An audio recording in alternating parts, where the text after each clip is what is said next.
Hello, welcome Aquarius. Thank you for watching, liking, sharing and subscribing. I hope you enjoy the insights here. This is a general reading. I have shuffled and laid out the cards. I use the 12 houses of the zodiac, and as the cards appear in each house, then that is the influence that is coming through at this time for you. So in the first house, we have Saturn return age.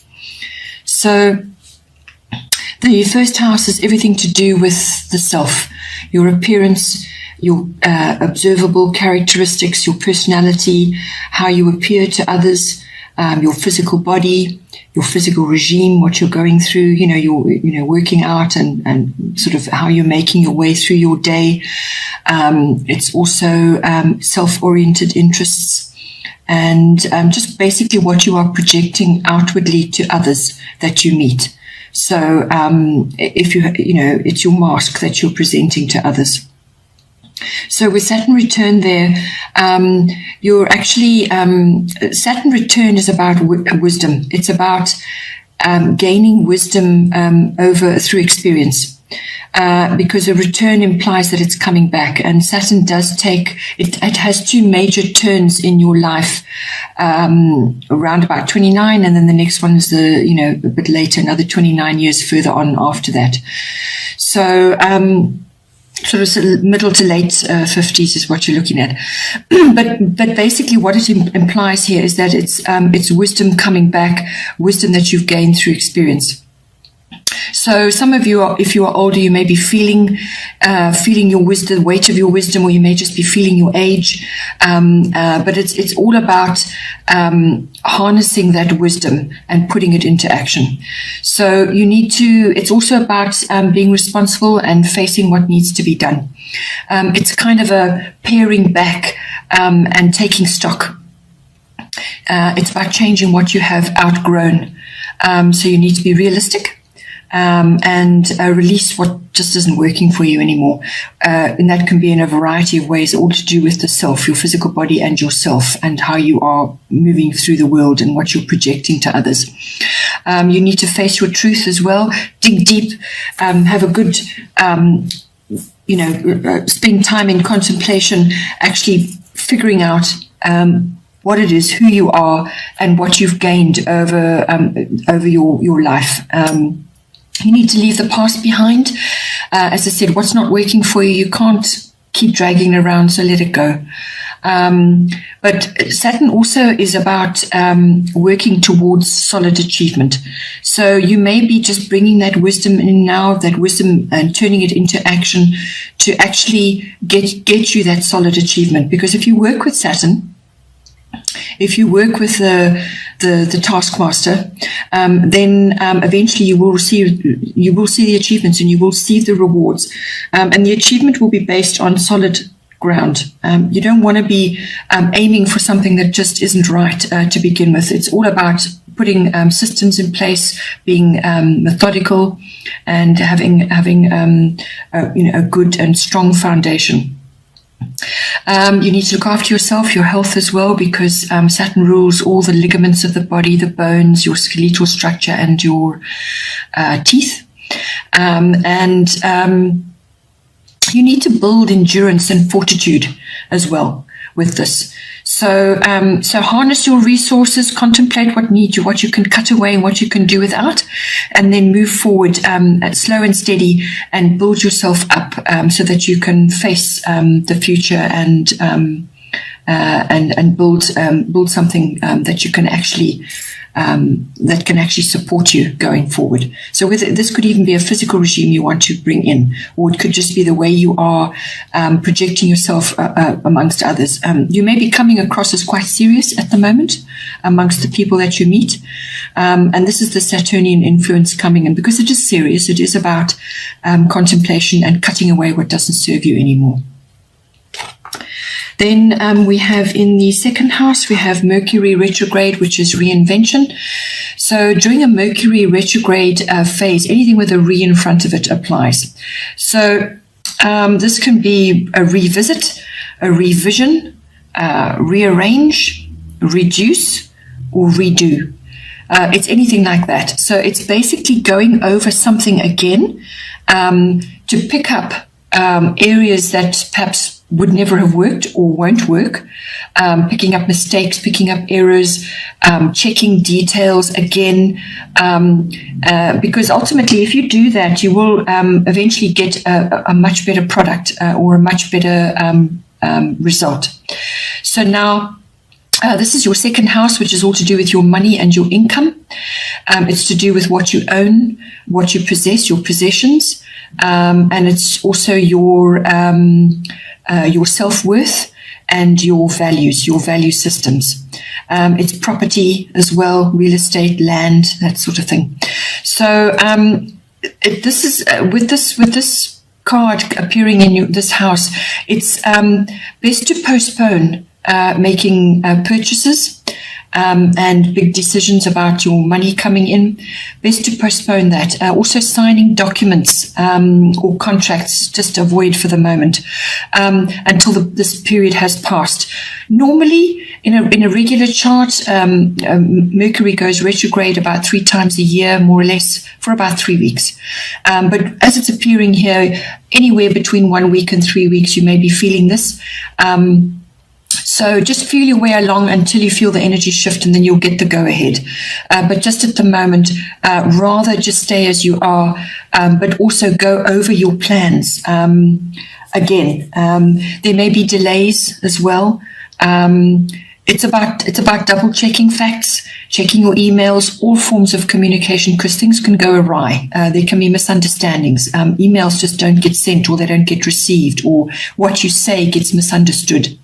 It's a good time to review plans because it will be better afterwards. But you need to go through that sifting and sorting and clearing out and making it better, and picking up errors as well, mistakes. Don't get off track though. You've got to plod along and you've got to tackle it.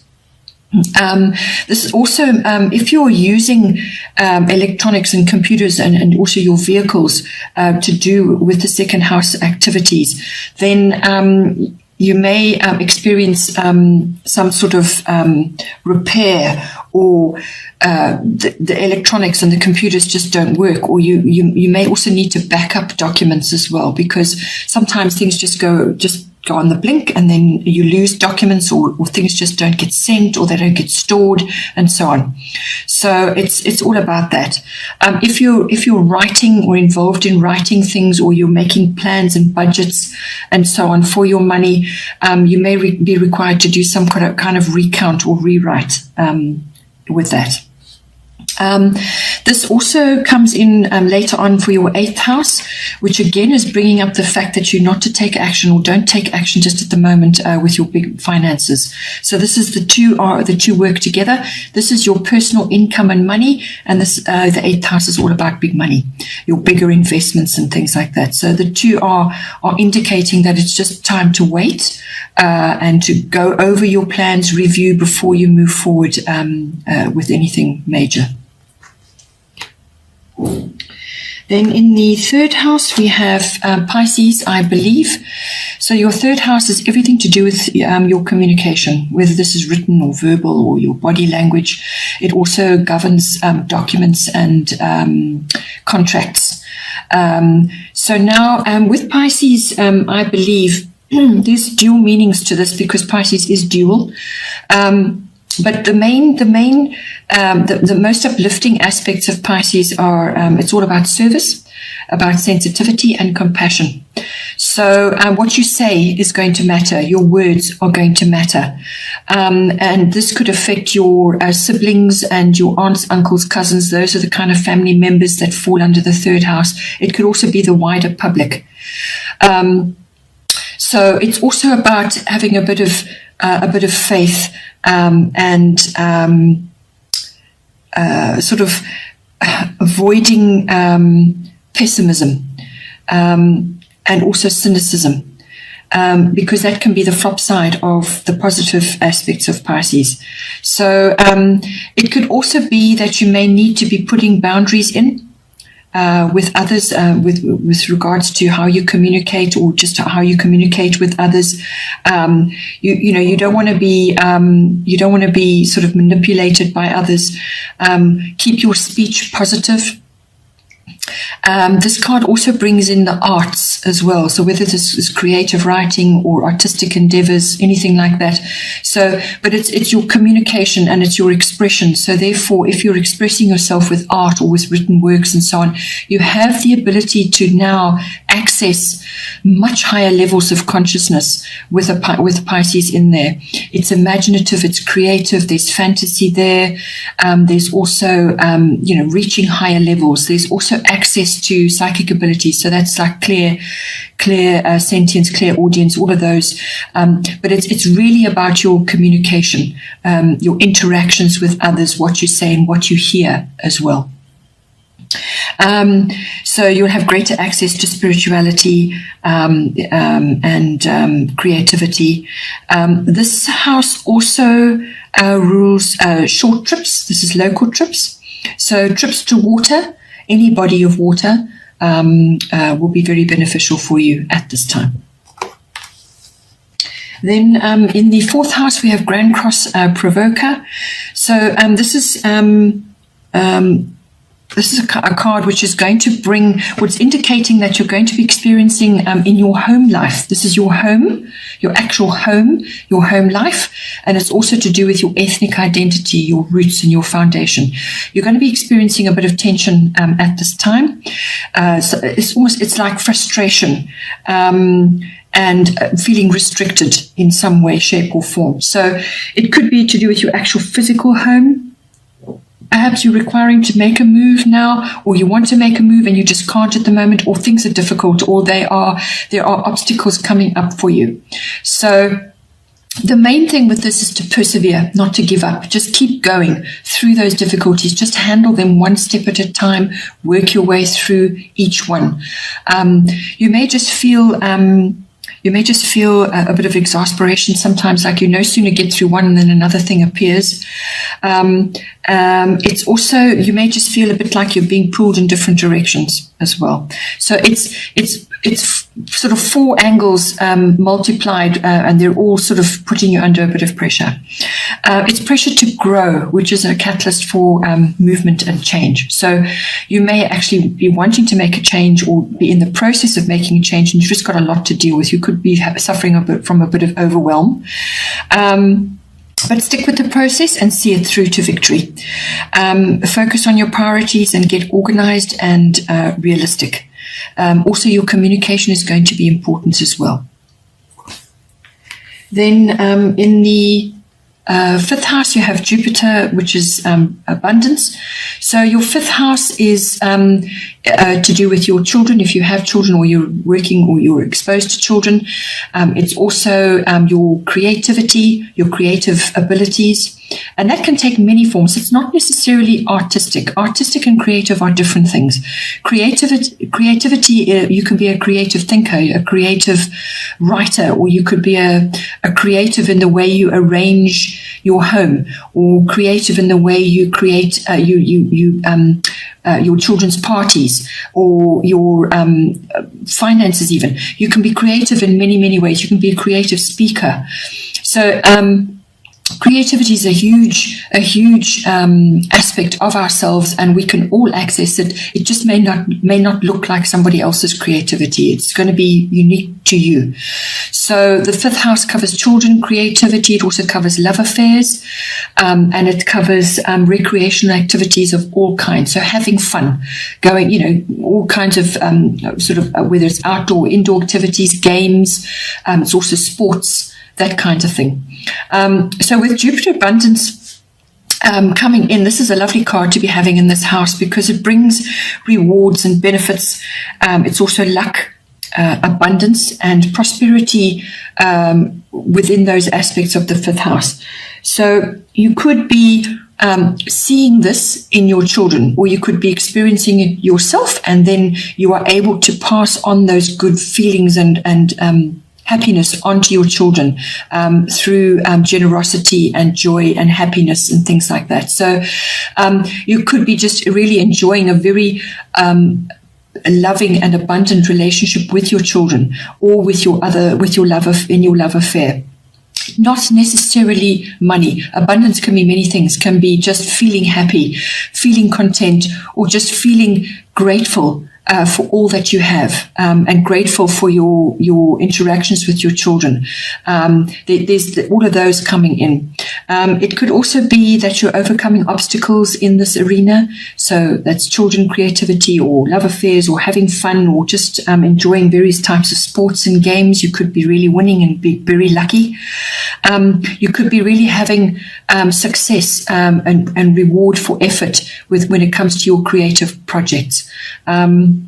So you could also be receiving divine help in those areas. It's important to stay positive and keep your hand on the wheel, though.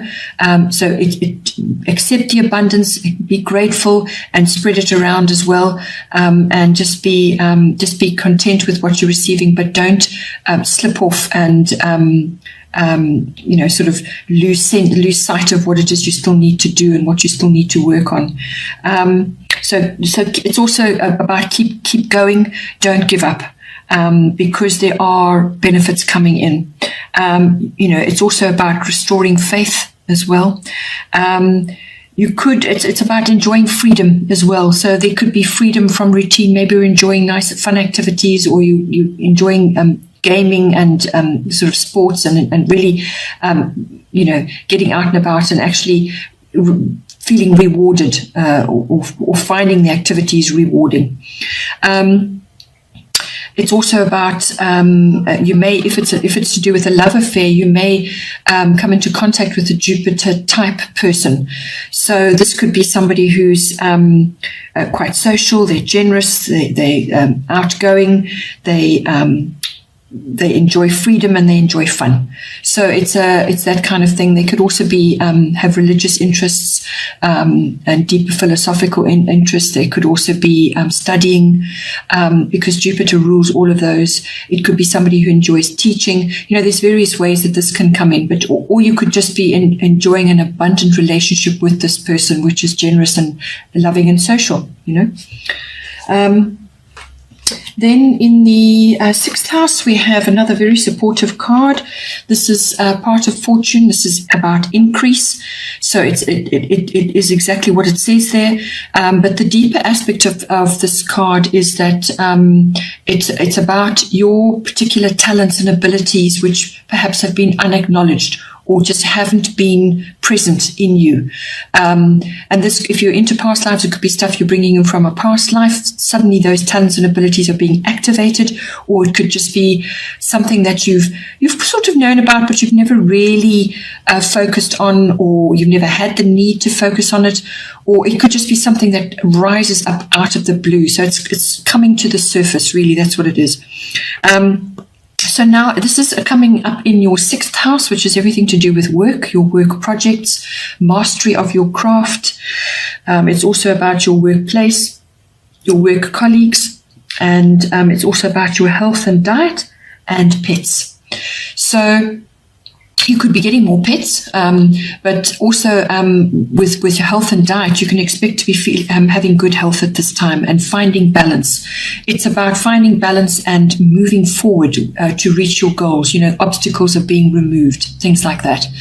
So if it's to do with your work side, it's a very beneficial influence to be having. So you can expect to be having increase. Perhaps it's an increase of work, but there's also sort of a destiny or fate aspect of this as well. So you could be in the right place at the right time to pick up.